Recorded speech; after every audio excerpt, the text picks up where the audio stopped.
Alright, I've named this tutorial Crazy Radicals because what I'm going to show you just a couple things about when you're actually coming up with the solutions to square roots, but they're not perfect square roots, so you can usually put it in either decimal form, but sometimes they don't want the decimal form, they want the radical form.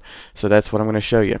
For example, if I have the square root of 24, well, I know because this is not a perfect square, I already know it's irrational, that's what they want. But if they want this written in radical form, here's how you're going to do this. I'm going to look and I'm going to say, okay, what two factors can I have? I can say either 6 and 4, 8 and 3.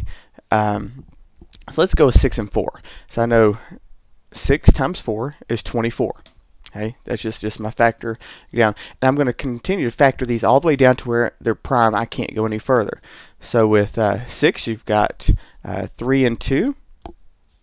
And then with 4, I've got 2 and 2.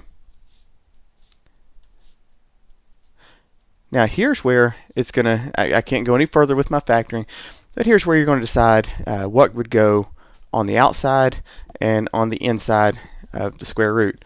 Well, when I look, all I'm doing is I'm looking for pairs. For example, when I look at the 2's, I have one pair of 2's, and then I don't have any other pairs. I don't have anything to go with the 3, don't have anything to go with the 2. So in this case, when I look at this, anytime I find a pair, it's kind of like I kick them out of the house. So they have to go on the outside. And there's one pair. So I'm just going to put 2 because that's one pair of 2's. Be careful, do not multiply these together when they're the pairs.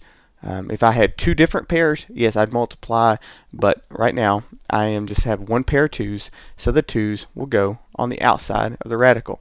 Now, I don't have any other pairs, so I have 3 and 2. Simply all I'm going to do is just multiply those two together and get 6. So in this case, it would be 2 times the square root of 6 is the radical form of the square root for the square root of 24.